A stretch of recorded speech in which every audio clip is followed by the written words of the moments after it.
All right. You ready? I'm going to call the meeting to order and invite everybody to stand up and recite the Pledge of Allegiance with me. I pledge Allegiance to the flag of the United States of America and to the republic for which it stands, one nation, under God, indivisible, with liberty and justice for all. Amen. Yeah. Could we get a roll call, please? Tim Catron, Rob Cook, Yes. Donald Chase, Here. Jeremy Cleary, Here. Nikki Milowski, Yes. Mark Stahl. Could I get a motion and support to approve the agenda for tonight, please? I'll make that motion. I'll support. All those in favor say aye. Aye. Aye. All those opposed, same sign. Could I get a motion and support to approve the minutes of the last meeting, please? I'll do I- so. Have one correction. All right. My name was spelled incorrectly. If with that correction, I think I would support approving the minutes. Which page? On the roll call. I do We read noted. them, Tammy. Jen,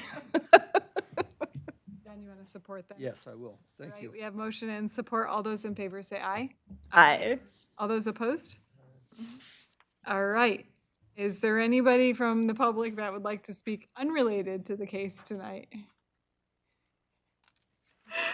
Hearing none, we will move on to hear the first case, which is BA-12-25-5, request by William and Kathleen Petilak for a variance from zoning ordinance section 6.2.10C accessory dwelling unit to allow an existing structure exceeding 1,200 square feet to be used as an accessory dwelling unit. Variance amount requested is 384 square feet. The property is located at 1296 Island Highway, section 17, Eaton Township. Could we get a staff report, please? Yes.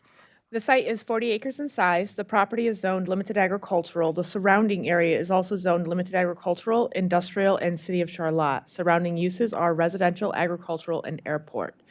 Action requested. The applicant is requesting a variance to allow for an already constructed building greater than 1,200 square feet to be used as an accessory dwelling unit. Variance amount requested is 384 square feet.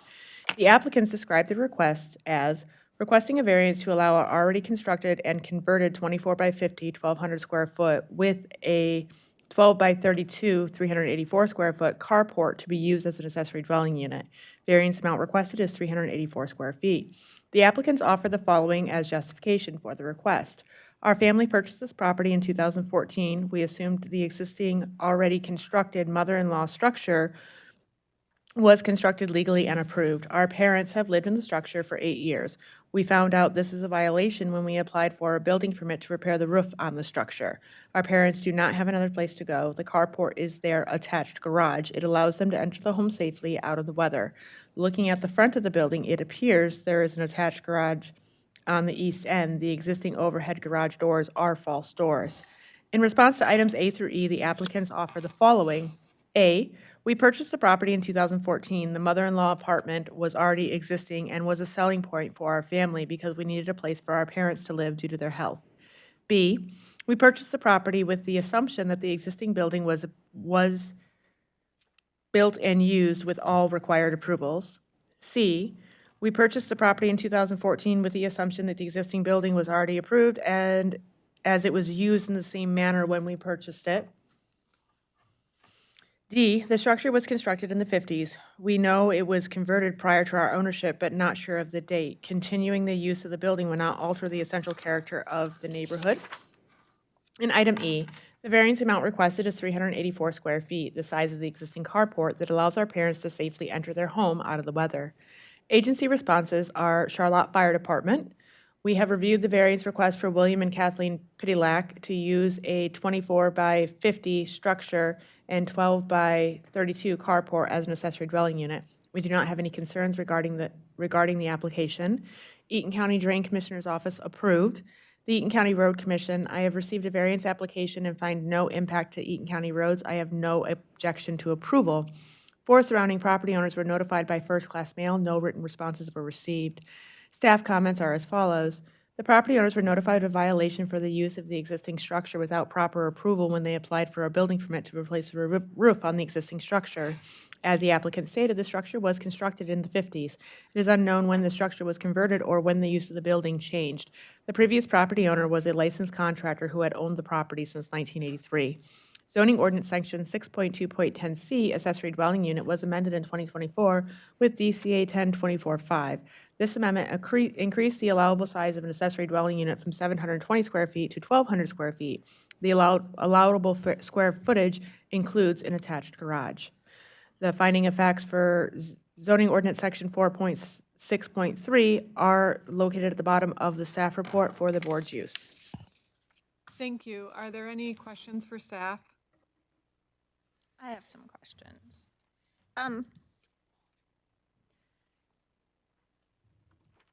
So I guess I'm struggling with the terms attached garage and carport because you had said that looking at the front of the building, it appears there is an attached garage.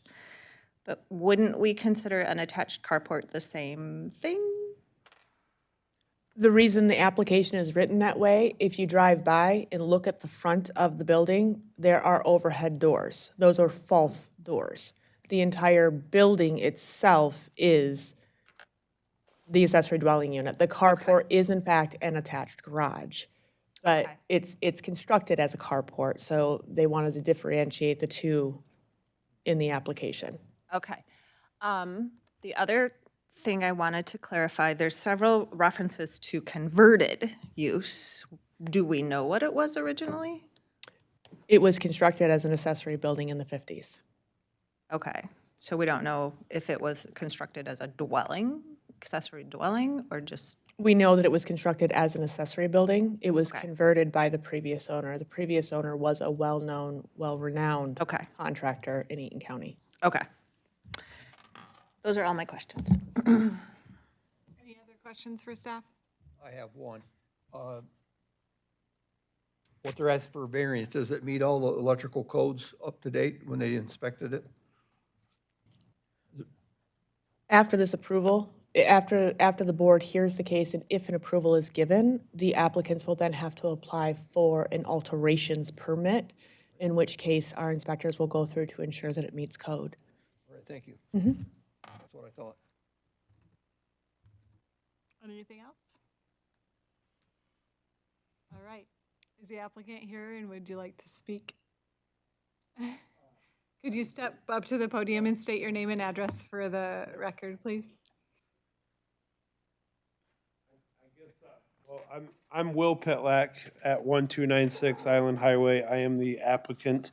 I guess I don't have much to To add that? add to that. Okay. Yeah, so Does anybody have questions for Will? I would like to know if you know what the initial building was used for. I don't. It was, I don't know what it was originally for, no. It's on satellite photos, you know, and it appears the same, from what I've received from the previous owner, or, I'm sorry, aerial photos. And, but no, I can't speak to that. Anything else? Thank you, Mr. Pitlack. You can go ahead. Is there anybody? Oh, I'm sorry. Go ahead. I do have another question for staff when it's appropriate, if we can reopen that. Okay. Thank you. See if there's anybody else that wants to speak on behalf. Is there anybody that would like to speak in favor of this application? And opposed? All right, hearing none, we'll close the public portion, reopen the staff portion so we can ask an additional follow-up question here. I apologize. I had it written down and I did not ask.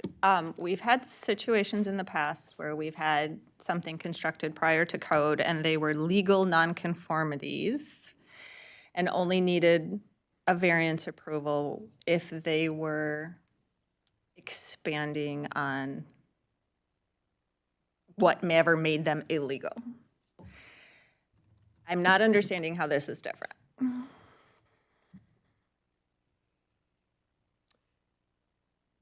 You said illegal nonconformities? Well, they were illegal, or they didn't conform to code, but we called them legal nonconformities because they were built prior to. A legal nonconformity means that it had approval at one time, that we could prove that approval was given. This accessory building was converted into an accessory dwelling unit without approval, without any kind of permits. So it's an illegal nonconformity currently. Okay. So legal don't have to go back through that process unless there's a change, but illegal do. Okay. Thank you. And that's per zoning ordinance Article 12, nonconformities. I needed that straight in my head. Thank you. All right, comments from the board? I don't see a big issue here myself. I'm sorry, I don't see a big issue at this point.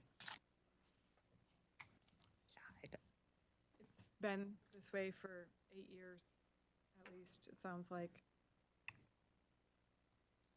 The fact that it was built in the 50s and we have no idea when it was converted, I don't know that yeah, Like, how would we go back and rectify that? Right. Without having that information. right. And it's certainly not caused by the applicant, and, because it was already converted prior to their ownership. Yeah. And it's not gonna change anything about what the neighborhood looks like, because that's already what it's being used for. And has been used for some amount of time. Evidently with no complaints.